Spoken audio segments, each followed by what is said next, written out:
যারা থাম্বনেল দেখে প্রবেশ করেছেন তারা কম বেশি প্রত্যেকেই জানেন যে আজকে আমি আসলে কথা বলতে চাই বাংলাদেশের ইতিহাসে সবচেয়ে জনপ্রিয় নেত্রী, সফল প্রধানমন্ত্রী এবং দাসত্ব বা আগ্রাসন বিরোধী আধিপত্যবাদীদের বিরুদ্ধে এক সোচ্চার নারী কণ্ঠ, বাংলাদেশের সবচেয়ে আপন মানুষ বেগম খালেদা জিয়াকে নিয়ে। প্রিয় দর্শক, তিনি বিএনপির প্রধান ছিলেন বিষয়টা আমরা যদি এক বাক্যে বলি, এটা তার সাথে আমাদের অপরাধ করা হবে, তার সাথে আমাদের অন্যায় করা হবে। বাংলাদেশের ইতিহাসে যদি বাংলাদেশের সবচেয়ে বিশ্বস্ত কোনো দেশপ্রেমিক ব্যক্তি থেকে থাকে, আমি বেগম জিয়াকে সবার উপরে স্থান দিতে চাই। এবং যে কারণে তাকে দীর্ঘদিন ক্ষমতার বাইরে এবং শেষ পর্যন্ত তার শরীরে স্লো পয়জনিং করে তাকে মৃত্যুর দিকে ঠেলে দেওয়ার বিশাল ষড়যন্ত্র হয়েছে বলে অনেকেই ধারণা করেন। বেগম জিয়ার সাথে আমার বেশ কয়েকবার দেখা হয়েছে, একক দেখা এটাকে বলবো, যে তার সাথে 1-to-1 বৈঠকের সুযোগ হয়েছে এবং সেই সময় তার সাথে আমার কি কথা হয়েছে আজকে আমি সেই বিষয়গুলো আপনাদের শোনাবো গল্প আকারে। বাট কিছু তথ্য আমি গোপন রাখবো রাষ্ট্রের নিরাপত্তার প্রয়োজনে। আমি যখন 21 টেলিভিশনে নিউজ এডিটর হিসেবে কাজ করি, আমাকে বিএনপির আন্তর্জাতিক সম্পাদক নাজিমুদ্দিন আলম, তখন তিনি আন্তর্জাতিক সম্পাদক ছিলেন, তিনি আমাকে একদিন ফোন করে ডাকলেন এবং আমার অফিসে আসলেন, একদিন কথা বললেন। তারপর তার সাথে কথা, আমি কিছু জিনিস গোপন রাখবো ইচ্ছাকৃতভাবে, এটা আপনারা হয়তো বুঝে নেবেন।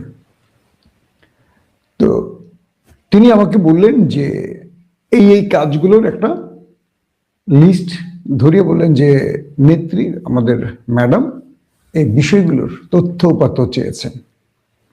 সেই ফিরিস্তি ধরে আমার সেই কাজগুলো শেষ করে প্রায় 7-8 দিন পর শিমুল বিশ্বাস ভাই আমাকে নক দিলেন। ম্যাডামের পিএস হিসেবে তিনি ছিলেন। তো গুলশান অফিসে একটা সময় নির্ধারণ করা হলো সন্ধ্যার পর। আমি এবং আমার টিমের আরো একজন, তিনি বর্তমানে চীনে রয়েছেন, একটি টেলিভিশনের তিনি সংবাদ পাঠক ছিলেন। দুজন মিলে আমরা একসাথে গেলাম, আর সঙ্গে বিএনপির আন্তর্জাতিক সম্পাদক তিনি উপস্থিত ছিলেন। আমরা ম্যাডামের যে রুমটি, সেই রুমটিতে গিয়ে বসলাম। ম্যাডাম তখন রুমে একা ছিলেন এবং আমার নিরাপত্তার প্রয়োজনে তিনি শিমুল ভাইকে বললেন কেউ যেন এই রুমে আর প্রবেশ না করে যতক্ষণ না তিনি কাউকে না ডাকেন। বিষয়টা খেয়াল করবেন, বাংলাদেশের 3 বারের প্রধানমন্ত্রী এবং এই বাংলাদেশ যে আজকের বাংলাদেশ দেখছেন, এটার ভালো যা কিছু তার পুরোটাই আমরা বলতে পারি বেগম জিয়ার হাত ধরে সৃষ্টি। তো তিনি শিমুল বিশ্বাসকে ডেকে বললেন আমার এই রুমে আর কাউকে প্রবেশ করতে দেবে না যতক্ষণ না আমি কাউকে তলব করছি। আমাদের সেই বৈঠকটি, প্রথম দিনের সেই বৈঠকটি ছিল প্রায় 2 ঘন্টা 40-50 মিনিটের মতো, অর্থাৎ প্রায় 3 ঘন্টার কাছাকাছি। এবং এই সময়টিতে বাইরে বিএনপির সকল নেতারা ওয়েট করছিল। তখন সাদেক হোসেন খোকা ভাই বেঁচে ছিলেন, ইলিয়াস আলীও বেঁচে ছিলেন, প্রথম দেখার দিনের কথাটি বলছি। তো এরা বাইরে অস্থির হয়ে যাচ্ছিলেন। শিমুল ভাই একটু পরপর দরজায় উঁকি দিয়ে ম্যাডাম তখন খেপে যাচ্ছিলেন। তো ম্যাডামের সঙ্গে যখন আমি বসেছিলাম, ম্যাডাম যে চেয়ারটায় বসেন ঠিক তার পাশের চেয়ারটাতে আমাকে বসানো হলো, কারণ আমার সামনে ছিল একটি ল্যাপটপ। যে কাজগুলো নিয়ে আমি কৌশলগত কারণে সেই কাজগুলো নিয়ে আপনাদের বলবো না, বাট যে বিষয়গুলো শুধু উত্থাপন করে যাচ্ছে। তো ম্যাডাম আমাকে যখন একদম তার পাশে বসতে হলো, কেন আমার ল্যাপটপটিতে ম্যাডামকে আমি দেখাচ্ছি এবং হেডফোন, কারণ যে হেডফোন এই যে বড় আকারে এভাবে দিতে হয়, সিম্পল ভারী, সেই হেডফোনটা আমি ম্যাডামের কানে দিয়েছি এবং ঠিক তার কাছে বসে তো আমি তাকে একটার পর একটা প্রজেক্ট দেখাচ্ছিলাম ম্যাডামকে, এবং এই প্রজেক্টের উপর ম্যাডাম আলোচনা করছিলেন আর আমি নোট করছিলাম। তো যেহেতু ম্যাডামের কানের মধ্যে হেডফোন, তো সে হেডফোনের কারণে ভিতরে মিউজিক ছিল, অর্থাৎ যে প্রজেক্ট ডকুমেন্টেশন অর্থাৎ তথ্যচিত্রের ব্যাকগ্রাউন্ডে মিউজিক ছিল, লাউড কথাবার্তা ছিল, সেজন্য তিনি খুব জোরে জোরে বলতেন, এই মাসুম, এই মাসুম এখানে পজ দাও, এই মাসুম এখানে পজ দাও। কথাটা আসতে না বলে জোরে বলতেন, কারণ তার কানের মধ্যে হেডফোন ছিল। তখন আমি আবার পজ দিতাম, দিয়ে আবার ম্যাডামের হেডফোনটা খুলতাম। ম্যাডাম খুব জোরে জোরে কথা বলতেন ওই সময়টা হেডফোন থাকার কারণে। আবার আমি নোট করতাম। তো ম্যাডামের চুলগুলো খুব সুন্দর এরকম ফুলানো ছিল, হেডফোন দেওয়ার কারণে তার চুলগুলো নেমে যেত। তো তিনি হাসতে হাসতে বলতেন, এই তোমার হেডফোন আমার চুলগুলো কি করছে দেখো, ঠিক করো ঠিক করো। আমি আমার দুষ্টুমি করে হাত দিয়ে ম্যাডামের চুল ঠিক করতাম। মানে আমাকে, মানে একটা ছেলে আর মায়ের যে রিলেশনটা, মানে বাংলাদেশের 3 বারের প্রধানমন্ত্রী, যার কাছে যাওয়া মানুষের ভাগ্যের ব্যাপার, যার পাশে দাঁড়িয়ে মানুষ একটা ছবি তোলার জন্য এটাকে মানে অলিক কল্পনা মনে করে, ভাগ্যক্রমে আল্লাহর অশেষ রহমতে, আমি বলবো আল্লাহর অশেষ রহমতে, যে আমি তার পাশে 1 to 1 বসার সুযোগ পেয়েছি। আমার সামনে ওই বিএনপির একজন আন্তর্জাতিক সম্পাদক স্রেফ সামনে বসে আছেন একদম চুপচাপ করে। আমি আবার তাকে প্রজেক্ট দেখাচ্ছি, প্রজেক্টের বিভিন্ন ইস্যু আবার নোট করছি, তিনি কারেকশন দিচ্ছেন, এগুলো করছি, এটা করতে সময় লাগছিল। তো আমি যখন তার পাশে বসে তাকে প্রজেক্ট দেখাচ্ছিলাম, ম্যাডাম যখন এই প্রজেক্টগুলো দেখছিলেন, আমি তার মুখের দিকে তাকাতাম একটু পরপর আর ভাবতাম আমি কোথায় বসে আছি, কার কাছে বসে আছি, কার পাশে বসে আছি, এখানে বসার কি যোগ্যতা আমার আছে? এইভাবে আমার মতো করে বিএনপির মহাসচিবও তো মনে হয় বসার সুযোগ পান নাই কখনো। আল্লাহ আমাকে এই সৌভাগ্য দান করলেন। আমার চোখ ভিজে যাচ্ছিল আমি যখন, মানে আমরা তো খুব সাধারণ মানুষ, তারা তো সাধারণ না, তারা অসাধারণের মধ্যে অসাধারণ। তো তিনি ল্যাপটপে খুব মনোযোগ দিয়ে দেখছেন, আর আমি হঠাৎ করে অন্য মনস্ক হয়ে আমি ম্যাডামের দিকে তাকাতাম, এইভাবে তাকাতাম আর ভাবতাম যে আমি কোথায় বসে আছি, এখানে আসার কি যোগ্যতা আমার আছে? তিনি আমাকে নাম ধরে ডাকছেন, আবার একটু ভুলভাল হলে আমার কান টান দিচ্ছেন, হ্যাঁ, আমার ধাক্কা দিয়ে বলতে এখানে এখানে এখানে এখানে এভাবে আটকাও, বন্ধ, আমি আবার বন্ধ করে আবার একটু নোট নিতাম যে জায়গাটা ভালো হতো। এইভাবে পুরো প্রজেক্ট নিয়ে ম্যাডামের সাথে যখন কাজ করছিলাম, তখন মানে একটা মার ছেলের মধ্যে যে রিলেশন হয় না, মানে অল্প সময়, এটা কিন্তু পলিটিক্যাল না, ধরেন রাষ্ট্রীয় কোনো একটা বিষয় নিয়ে আমাদের কাজ। তো তিনি আমার খুব গভীরভাবে, আমি দেখলাম যে আসলে একজন মা, সে তো আসলে প্রধানমন্ত্রী, এটা বাইরের সবাই জানে, ভেতরে তিনি একজন মা, তার কথাবার্তা, তার প্রতিটা বিষয়। তো ওখানে আমি, অনেকে বলছেন ছবিটা পেছনে পড়ে গেছে, আমি একটু দেখাতে চাই আমাদের মাকে। আজকে যখন এই কথাটি বলছি তিনি নেই পৃথিবীতে, মানে অসম্ভব খারাপ লাগার জায়গাটা হলো, আমি শেষ একটা কথা বলেছিলাম ম্যাডামকে, আমি ভিডিও শেষে বলবো যে কথাটা বলছিলাম, হয়তো বা আলোচনাটা ভিন্ন দিকে চলে যাবে। তো সেই প্রথম দিনের আলোচনাটা শেষ, বৈঠকটা শেষ, তার পয়েন্ট আউট গুলো নিয়ে আমি ফিরে গেলাম।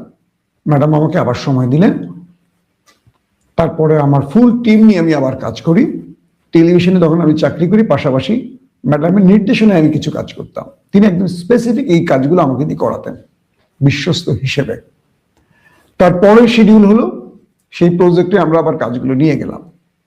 সেই দিনও ম্যাডামকে এরকম পাশে বসে প্রজেক্ট দেখালাম, ম্যাডাম পুরো কাজগুলো মনোযোগ দিয়ে দেখলেন, তার কারেকশনগুলো ঠিক ছিল কিনা সেগুলো দেখলেন, দেখে আমাকে খুব আদর করে গালে হাত দিয়ে বললেন, তুমি পারবে, তোমার মধ্যে কাজের যে স্পিরিট এবং তুমি যেটা চাও সেটা আদায় করার জন্য যেভাবে করো, পরিশ্রম করতে জানো। আমার পুরো টিমকে সে থ্যাঙ্কস জানালেন। সেই দিনও প্রায় 2 ঘন্টার অধিক আমরা ছিলাম। তখন আমি ম্যাডামের কাছে খুব কৌশলে 1-11 টাইম কিছু জিনিস একটু চালাকি করে জেনে নিয়েছিলাম, কি হয়েছিল, কিভাবে কি, পুরোটা না। সেখানে জামাত ইস্যুতে কথা বলেছিলেন, কিভাবে 1-11 ঘটেছে, সেখানে লগি বৈঠা দিয়ে কিভাবে মানুষ হত্যা করেছিল, সেখানে পুলিশ কেন নির্দেশ মানেনি, ভিতরের অনেক তথ্য, এগুলো আমি ধারাবাহিক আপনাদের জানাবো। তো এইভাবেই কথা বলে আমি ম্যাডামের কাছ থেকে 1-11 এর কিছু থিম তার কাছ থেকে আমি খুব চালাকি করে আদায় করে নিই।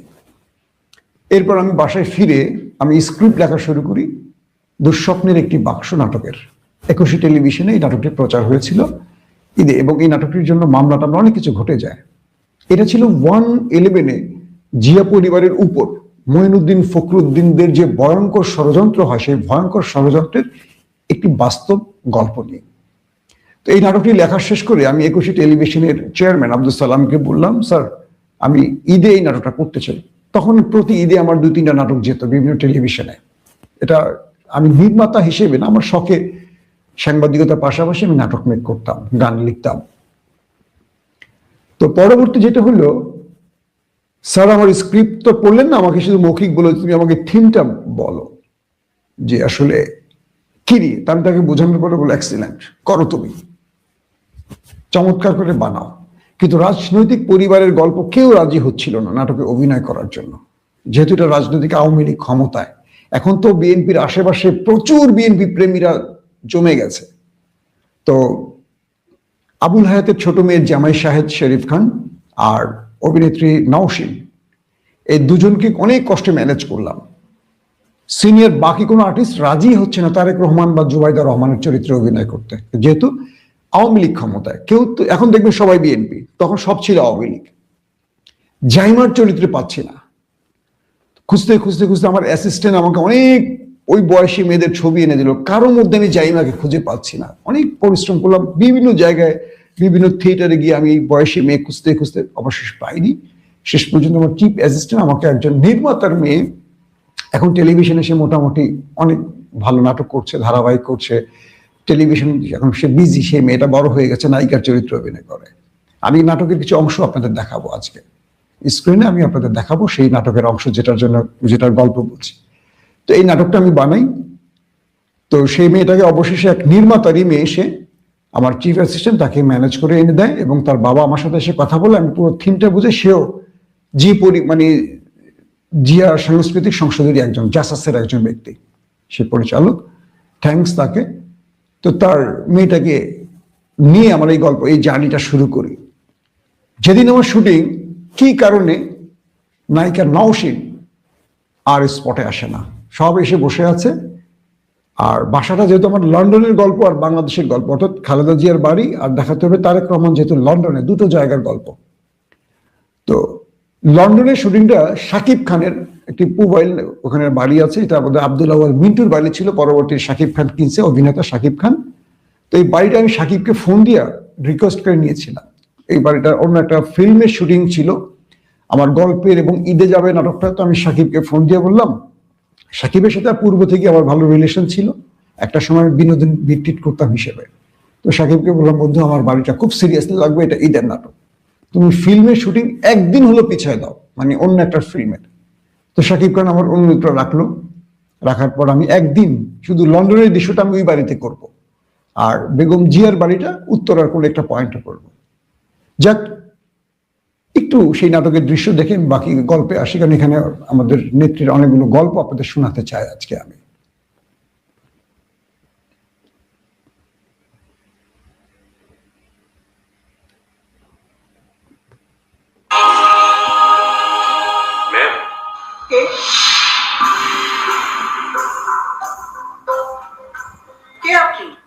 আমি ভিতরে আসলেন কিভাবে?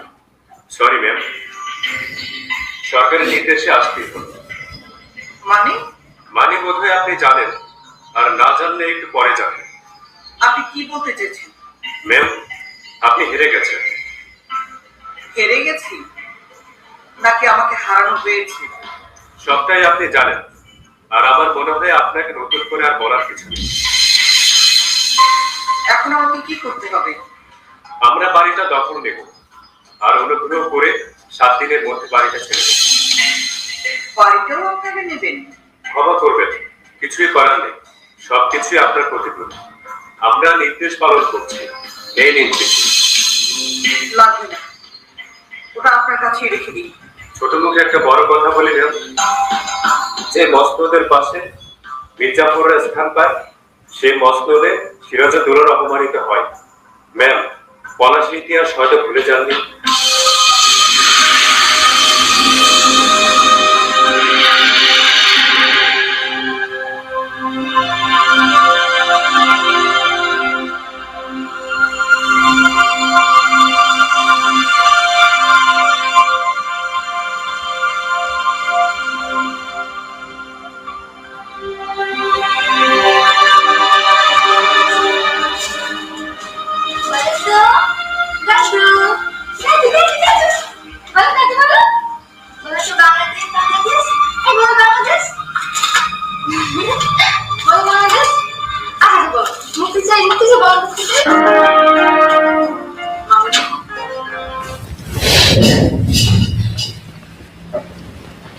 দর্শক, আমরা সেই 111 নিয়ে নাটকের কিছু অংশ আপনাদের দেখালাম। এখানে যাকে দেখেছেন খালেদা আক্তার কল্পনা, তিনি বেগম খালেদা জিয়ার চরিত্র অভিনয় করেছিলেন। হয়তো আপনারা ইউটিউবে সার্চ দিলে নাটকটা পেতে পারেন, অথবা যদি আপনারা দেখতে চান একদিন আমার চ্যানেলে আমি সেই নাটকটা আবার দেবো। এটা 21শে টেলিভিশনের প্রচার হয়েছিল, যেটার কারণে মামলা হয়েছিল, অনেক ঝামেলা হয়েছে। 21শে টেলিভিশনের চেয়ারম্যানকে অনেক ভোগান্তি পোহাতে হয়েছে, বহুত কাহিনী তথ্য মন্ত্রণালয় ডেকে আমাকে একাধিকবার তলব করেছে, অনেক। যাক, সেই দিকে না যায়। এই নাটকটা যখন 1 ইয়ার হলো 21শে টেলিভিশনের ঈদে, আমাদের কি বলবো যে বাংলাদেশের সবচাইতে আপন মানুষটি যিনি আজকে নেই, বেগম খালেদা জিয়া, তিনি এই নাটকটি দেখেছেন। দেখে তিনি অনেক কেঁদেছেন নাটকটা দেখে। একদম তার 111-এর যে গল্পটা আমি তুলে আনার চেষ্টা করেছি, তিনি শিমুল ভাইকে বললেন মাসুমকে ডেকে পাঠাও। যাক, আমি আসলাম, আবার ম্যাডামের সাথে আমার আবার একটা দেখা। আমাকে বললেন যে এই গল্প তুমি কোথায় পেলে? আমি চুপচাপ একটু ভয় পেয়ে গেলাম যে আমাকে কোনো ঝাড়িটারি দিবে কিনা, কোথাও ভুল হলো কিনা, অথবা এই গল্প স্ক্রিনে আসছে এটা তিনি খারাপভাবে নেবেন কিনা। আমি খুব টেনশনে পড়ে গেলাম। তাই আমি বললাম যে ম্যাডাম, আমি একটা অনুমান থেকে এই গল্পটা তৈরি করছি। তিনি আমার চোখের সামনে তাকিয়ে বলল যে তোমার অনুমান এত গভীরভাবে ভিতরে প্রবেশ করলো কি করে? তাই আমি বললাম, ম্যাডাম, আমি যখন আপনার কাছে আসতাম ওই তথ্যচিত্রের কাজে, তখন মাঝে মাঝে আমি আপনাকে কিছু প্রশ্ন করে কিছু জিনিস পেয়েছিলাম, সেখান থেকে পুরো স্টোরিটা আমি তৈরি করেছি। উনি আমাকে মানে কি বলবো, চোখের সামনে, মানে আমার সামনে যিনি বসে চোখের পানি যখন পড়ছে, আর বললো যে তোমার নাটকটা অসাধারণ হয়েছে। মানে খুব বেশি আর কিছু প্রকাশ করতে পারলেন না।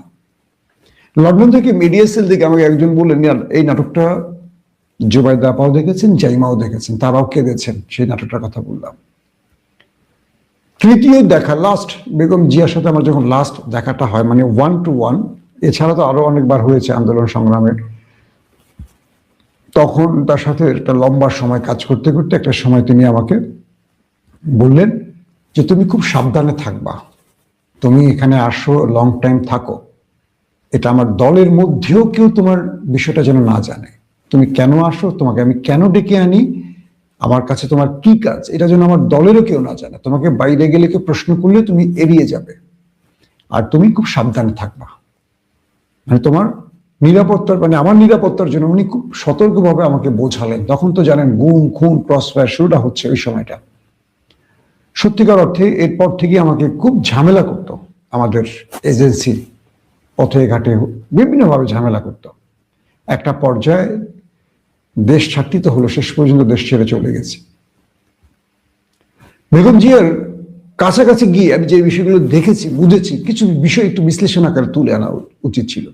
উনি খুব, মানে কি বলবো, শব্দটা কিভাবে বোঝাবো, এত বেশি দেশপ্রেমিক ছিলেন, এটা আসলে ভাষায় প্রকাশ করার মতো না। অনেক ইস্যুতে আমরা তাকে যখন বলতাম, তার মানে পুরো বক্তব্যে বোঝা যেত উনি সবসময় দেশটাকে নিয়ে ভাবতেন কিভাবে দেশটাকে এগিয়ে নেওয়া যায়। হ্যাঁ, এটা সত্য, এই দলটার মধ্যে অনেক রকম লোক ছিল, কেউ দুর্নীতিবাজ, কেউ টাউট, কেউ সুবিধাবাদী, কিন্তু সবাইকে একটি প্ল্যাটফর্মে এনে তিনি দেশটাকে নিয়ে ভাবতেন। এই যে আজকে তারেক রহমানকে খাম্বা বলা হয়, এটা বলা হয়, ওটা বলা হয়, আমি আপনাদেরকে চ্যালেঞ্জ করে বললাম তারেক রহমান সজ্ঞানে 1 টাকার দুর্নীতি করেন নাই। এখন আপনারা বলবেন দালাল, চামচা, এসব বলবেন না। যারা তারেক রহমানকে কাছ থেকে দেখেছেন, যারা তার সাথে কাজ করেছেন, আমার সৌভাগ্য হয়েছে তার সাথে কাজ করার লন্ডনে, তার মধ্যে মানে একটা কাজে তিনি কাউকে যদি অর্থ দেন, এটার একদম হিসেব রেখে, এবং তাকেও বলেন হিসেব। সেই দিন ছাত্র দলের দপ্তর সম্পাদক জাহাঙ্গীর আমাকে বলতেছে ডাকসু নির্বাচনে যে ভাই, যে আমাদের ভাই একটা টাকা দিলে সেটা প্রতিটা পয়সা পর্যন্ত আমাদের লিখে নোট রেখে তাকে দিতে হয়। এতটা স্বচ্ছতা তিনি আমাদের মধ্যে রাখেন, কিন্তু আমরা কি আসলে স্বচ্ছ? তিনি চান কি আর আমরা করি কি?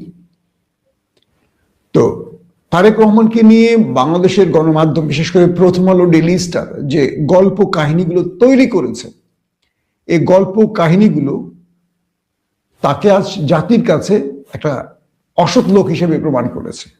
কিন্তু আজ পর্যন্ত হাসিনার আদালত একটি প্রমাণ করতে পারেনি তারেক রহমান করাপ্টেড ছিল। কিন্তু হ্যাঁ, তারেক রহমানের এরিয়ার মধ্যে অনেকের নিয়ে অভিযোগ আছে, এটা আমি অস্বীকার করব না, অনেককে নিয়ে আছে। তবে তার একটা দুর্বলতা বলবো না, আমি জানি না, এটা বড় পরিমণ্ডলে হতে পারে। তিনি যাকে বিশ্বাস করেন তারা অনেকে তাদের ক্ষতি করেছেন, কিন্তু তিনি অনেক পরে বোঝেন। তিনি একটি ব্যারিয়ারের মধ্যে আটকে পড়েন। ধরেন তিনি লন্ডনে যখন ছিলেন, খুব কম সংখ্যক লোক তার সাথে দেখা করতে পারতেন। আমরা নিজেরা দেখেছি, আমাদের কাছে অনেক লোক আসতেন, একটু কিংস্টনে নিয়ে যাও না, একটু ভাইয়ের সাথে দেখা করতে, এগুলোর মধ্যে আমি কখনো যেতাম না। যেমন আরেকজন আছেন, এখন হয়তোবা আগামীতে তিনি প্রেস মিনিস্টার হবেন, তারেক রহমানের যিনি প্রেস সচিব আমরা যাকে বলি, শিবলি ভাই, খুব চুপচাপ টাইপের একজন মানুষ। অনেকে তাকে সিনে দেখবেন না, তিনি কিন্তু ভাইয়ের সাথে খুব গভীরভাবে মিশেন। ভাই তাকে দিয়ে অনেক কাজ করিয়েছেন, কিন্তু তিনি কখনো নিজেকে আলোচনায় আনেন না। ভাই তাকে খুব পছন্দ করেন এই কারণে। আবার এমনও লোক আছেন জীবনে একবার দেখা করছেন এবং মোটামুটি 10টা ছবি তুলে ফেলছেন, সেই ছবি দিয়ে তিনি কি বলবো বাণিজ্য করেছেন। তো এরকম হয়, তার কাছে যারা আছেন কেউ অনেক সৎ লোক, আবার কেউ আছে এটাকে বাণিজ্য করেন, কিন্তু শেষ পর্যন্ত দায়ভার তার ঘাড়ে গিয়ে পড়ে, তার উপরেই পড়ে। এবং যেহেতু তিনি রাজনৈতিক দলের প্রধান বা রাজনৈতিক দলের গুরুত্বপূর্ণ ব্যক্তি, এই অপবাদ তাকে নিতে হয়। কিন্তু খুব খারাপ লাগে একটা বিষয়, আজকে এই নেত্রীকে, যিনি তার পুরো জীবনটা তিনি তার সন্তান হারালেন, স্বামী হারালেন এই দেশটার জন্য, এবং আমাদের শত্রু রাষ্ট্র যখন বুঝতে পারলেন বেগম জিয়া কখনো তাদেরকে আর অ্যাক্সেস দেবে না, এবং সব রকম ষড়যন্ত্র করে হাসিনাকে মসনদে বসিয়ে এই নেত্রীকে আর ক্ষমতায় বসতে দিলেন না। শুধু দিলেন না তাই নয়, তাকে জেলে নেওয়া হলো, তার শরীরে স্লো পয়জনিং করা হলো, এবং তাকে ধীরে ধীরে মৃত্যুর দিকে নেওয়া হলো। তাকে বিদেশে চিকিৎসা সুযোগটি পর্যন্ত দেওয়া হয়নি।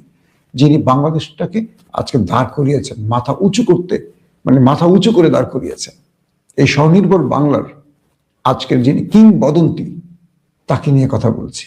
তিনি শেষ পর্যন্ত ভালো চিকিৎসা পাননি, তার সন্তানরা তার কাছ থেকে দূরে ছিল। কি একবার কল্পনা করেন তো, একটা বৃদ্ধ নারী, তার 2টো সন্তান, একটা সন্তান মারা গেছে, তাও মা দেখেননি, মা ডাক্তার শোনেননি দেশের বাইরে, আরেকটা সন্তান লন্ডনে, তিনি একা এই দেশটার মধ্যে কাটিয়েছেন। তার আপনজন কি? এই আমরা বাংলাদেশিরা, আমরা এই দেশের জনগণরাই তার সব ছিলাম।